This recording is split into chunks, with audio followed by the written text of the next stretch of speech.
Assalamualaikum warahmatullahi wabarakatuh. Bertemu kembali di channel Hermawan Haryati, channel yang berbagi seputar dunia pendidikan dan pariwisata. Pada kesempatan kali ini saya akan berbagi materi kelas 4 SD Negeri 47 Krui, Kecamatan Ngambur, Kabupaten Pesisir Barat, Provinsi Lampung. Untuk pokok bahasan yang akan kita angkat adalah tentang tayamum atau bersuci dari hadas kecil.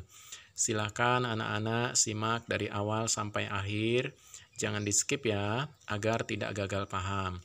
Buat anak-anak serta kawan-kawanku dimanapun berada, yang baru menemukan channel ini, mohon keikhlasannya untuk tekan subscribe dan hidupkan loncengnya, agar ada notifikasi setiap kali saya upload video terbaru. Mudah-mudahan bermanfaat bagi kita semua. Terima kasih. Langsung saja kita lanjut pada pokok bahasan. Kompetensi dasar yang akan kita capai pada kesempatan kali ini adalah untuk kompetensi sikap sosial, menerapkan ketentuan syariat Islam dalam bersuci dari hadas kecil. Kompetensi sikap spiritual, menunjukkan perilaku bersih sebagai implementasi dari pemahaman tata cara bersuci dari hadas kecil. Kompetensi pengetahuan, memahami tata cara bersuci dari hadas kecil sesuai ketentuan syariat Islam. Kompetensi keterampilan, mempraktikkan tata cara bersuci dari hadas kecil sesuai ketentuan syariat Islam. Adapun indikator pembelajaran, indikator sikap sosial, menunjukkan perilaku menerapkan ketentuan syariat dalam bersuci dari hadas kecil, selalu mematuhi aturan agama. Indikator kompetensi sikap spiritual, berperilaku bersih sebagai implementasi dari pemahaman tata cara bersuci dari hadas kecil, bertanggung jawab sebagai bentuk mematuhi perintah agama. Adapun indikator pengetahuan, menjelaskan tentang mengenal arti bersih dan suci, menjelaskan tentang tayamum, dan indikator keterampilan, mempraktikkan tayamum dengan benar. Adapun materi pembelajaran, bersih artinya bebas dari kotoran, suci artinya bebas dari najis. Najis adalah yang menjadikan terhalangnya seseorang untuk beribadah kepada Allah, seperti terkena jilatan anjing, darah, kotoran atau tinja, dan air seni atau urin. Bersih atau suci dibagi menjadi dua, yaitu bersih dari hadas dan bersih dari najis. Hadas ada dua, yaitu hadas besar dan hadas kecil. Contoh hadas besar, seperti mimpi basah bagi laki-laki dan haid bagi perempuan. Cara menghilangkan hadas besar adalah dengan mandi atau tayamum jika tidak ada air. Hadas kecil, misalnya buang air seni, buang air besar, dan buang angin, menyebabkan batal wudhu. Menghilangkannya dengan cara dicuci dengan air bersih, kemudian melakukan wudhu. Wudhu adalah mengusapkan air yang suci dan mensucikan pada seluruh anggota wudhu dengan beberapa syarat dan rukun tertentu. Sedangkan tayamum adalah mengusapkan debu atau tanah yang suci pada muka dan kedua tangan sebagai pengganti wudhu atau mandi dengan beberapa syarat dan rukun tertentu. Adapun sebab-sebab tayamum, 1. Sakit dan tidak boleh terkena air. Jadi apabila ada seseorang yang sedang sakit dan tidak boleh terkena air, maka ia dibolehkan untuk bertayamum. 2. Sedang bepergian atau dalam perjalanan. Ketika seseorang sedang melakukan perjalanan jauh seperti naik pesawat terbang, atau naik kereta api atau naik kendaraan lain yang tidak memungkinkan untuk menemukan air, maka dia boleh menggantinya dengan tayamum. Sebab ketiga, tidak ada air. Adapun syarat-syarat tayamum, yang pertama, sudah masuk waktu sholat.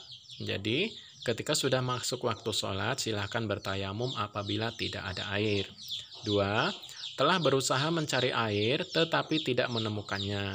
Artinya, kita sudah berusaha untuk mencari air terlebih dahulu. Ketika kita sudah berusaha ke sana kemari tetapi tidak menemukan air, maka kita boleh menggantinya dengan tayamum. 3. Sedang berhalangan menggunakan air, seperti sakit yang akan bertambah parah jika terkena air. Apabila seseorang yang sakit dan dikhawatirkan sakitnya akan lebih parah jika tersentuh air, maka ia boleh menggantinya dengan tayamum. Yang keempat, menggunakan debu atau tanah yang suci. Pastikan debu dan tanahnya suci.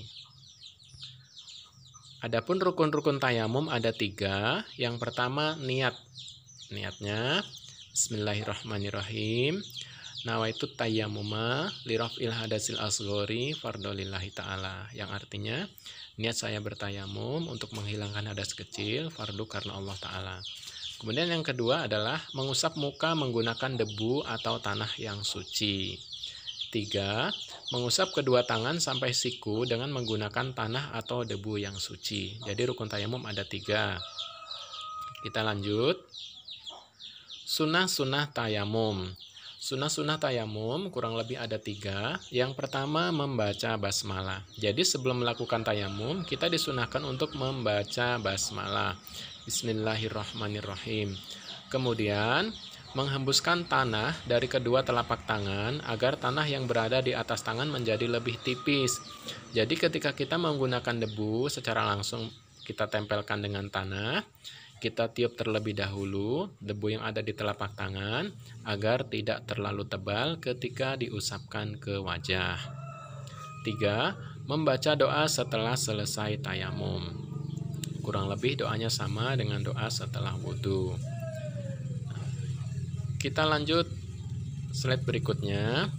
Adapun tata cara tayamum, meletakkan tangan pada tanah atau debu yang suci, itu yang pertama. Yang kedua, mengusap wajah menggunakan tanah atau debu yang suci, seperti dapat dilihat pada gambar.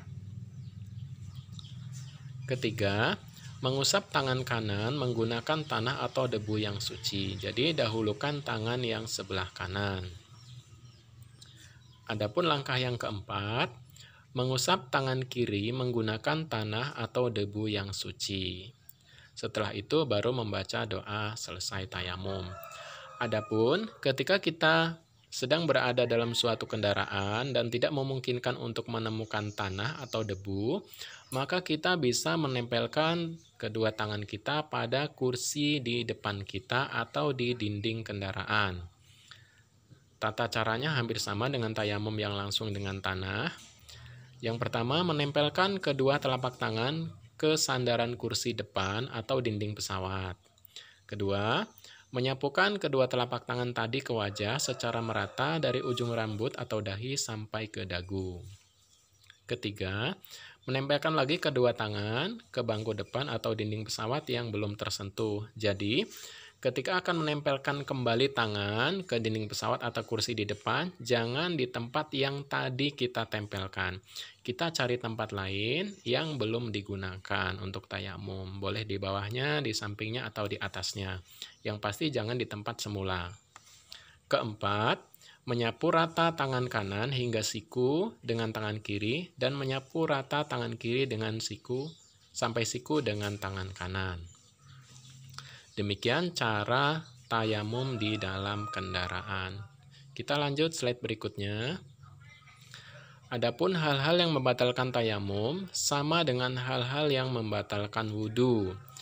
Dan yang perlu menjadi catatan adalah tayamum hanya dapat digunakan untuk 1 kali sholat, sedangkan wudhu bisa digunakan untuk beberapa kali sholat. Jadi ketika hendak sholat lagi, maka harus bertayamum kembali. Terima kasih. Buat adik-adik dan kawan-kawanku semuanya dimanapun berada yang sudah menyimak dari awal sampai akhir, mudah-mudahan informasi ini bermanfaat bagi kita semua. Kurang lebihnya saya mohon maaf. Saya akhiri. Wassalamualaikum warahmatullahi wabarakatuh.